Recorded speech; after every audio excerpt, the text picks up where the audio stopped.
안녕하세요. 이번에는 고대 이집트의 미스터리 중 하나인 네페르티티의 최후에 대해 알아보겠습니다.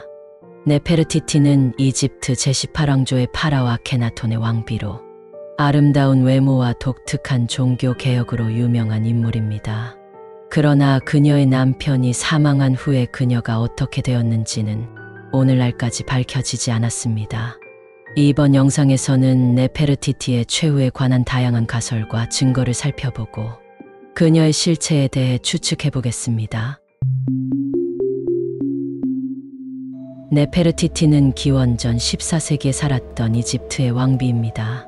그녀의 이름은 아름다운 것이 왔다라는 뜻을 가지고 있습니다.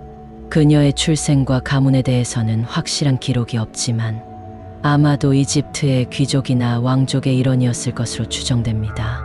그녀는 아멘호텝 4세라는 이름을 가진 젊은 왕자와 결혼했고 그녀의 남편은 나중에 아케나톤이라는 이름으로 바꾸면서 이집트의 파라오가 되었습니다. 아케나톤은 이집트의 종교를 개혁하려고 했습니다.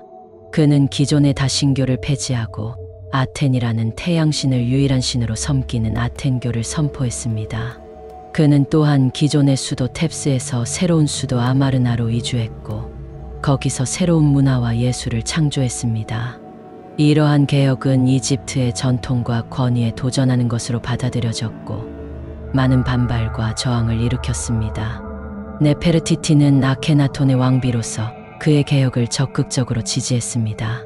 그녀는 아텐교의 제사와 의식에 참여하고 아마르나의 건설과 관리에 관여했습니다. 그녀는 또한 아케나톤과 6명의 딸을 낳았고 그 중에서 가장 많이 알려진 것은 투탕카멘의 왕비가 된 앙크세나멘입니다. 네페르티티는 아케나톤과 함께 이집트의 황금시대를 이끌었고 그녀의 아름다움과 권력은 수많은 예술작품과 기록에 남겨졌습니다. 그러나 네페르티티의 생애에는 큰 수수께끼가 있습니다.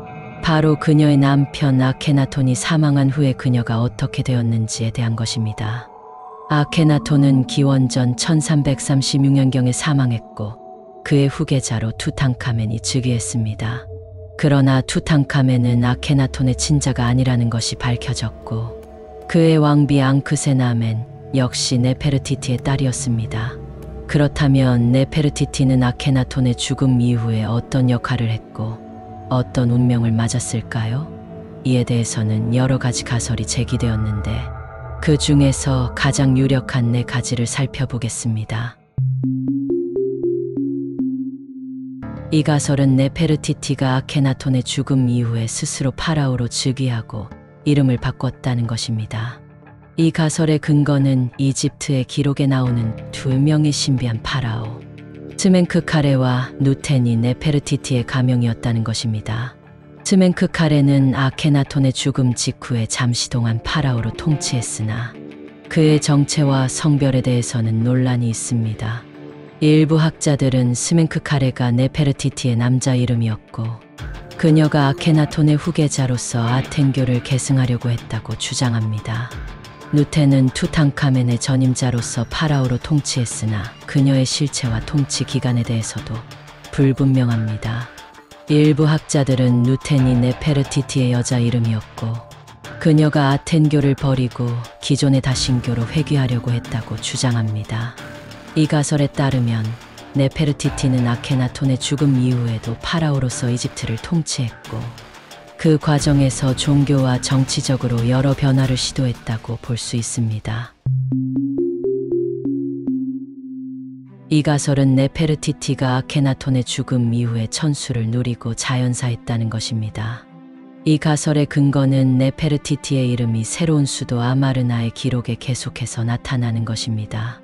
그녀의 이름은 아케나톤의 죽음 후에도 12년간 적혀져 있으며 그녀의 딸들과 함께 그림으로도 표현되어 있습니다. 이 가설에 따르면 네페르티티는 아케나톤의 죽음 이후에도 아텐교의 신앙을 유지하고 아마르나에서 평화롭게 살았다고 볼 수 있습니다. 이 가설은 네페르티티가 아케나톤의 죽음 이후에 그의 개혁에 반대하는 세력에 의해 암살당했다는 것입니다. 이 가설의 근거는 네페르티티의 이름이 아마르나의 기록에서 갑자기 사라지는 것입니다. 그녀의 이름은 아케나톤의 죽음 후에 12년간 적혀져 있었으나 그 이후에는 전혀 보이지 않습니다. 또한 그녀의 이름이 새겨진 유물들이 파괴되거나 훼손된 것도 발견되었습니다. 이 가설에 따르면 네페르티티는 아케나톤의 죽음 이후에도 아텐교를 옹호하고 파라오로서 통치하려고 했으나 그것이 원인이 되어 적대적인 세력에 의해 살해되었다고 볼 수 있습니다.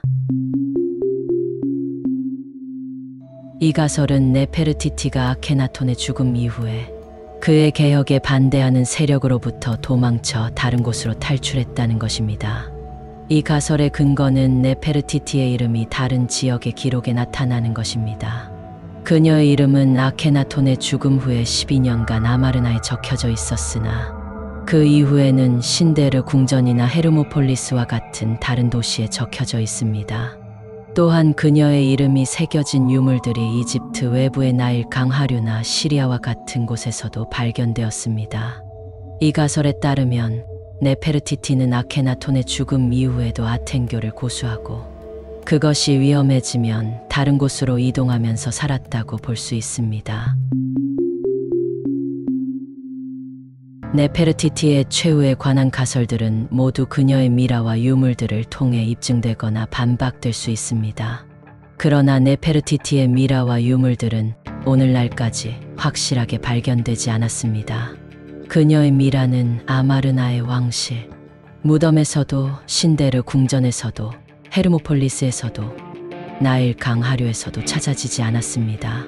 그녀의 유물들은 일부는 파괴되거나 훼손되었고 일부는 다른 곳으로 옮겨졌거나 분실되었습니다. 그녀의 유명한 버스트 조각상은 베를린의 이집트 박물관에 보관되어 있으나 그것이 진짜인지 아니면 가짜인지도 논란이 있습니다. 네페르티티의 미라와 유물들은 그녀의 삶과 죽음에 대한 중요한 단서가 될 수 있으나 그것들을 찾고 해석하는 것은 쉽지 않습니다.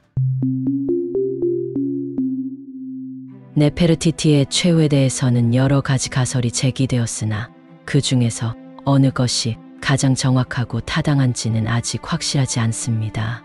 그녀의 미라와 유물들이 발견되고 분석되면 그녀의 죽음의 원인과 시기, 장소에 대해 더 많은 정보를 얻을 수 있을 것입니다.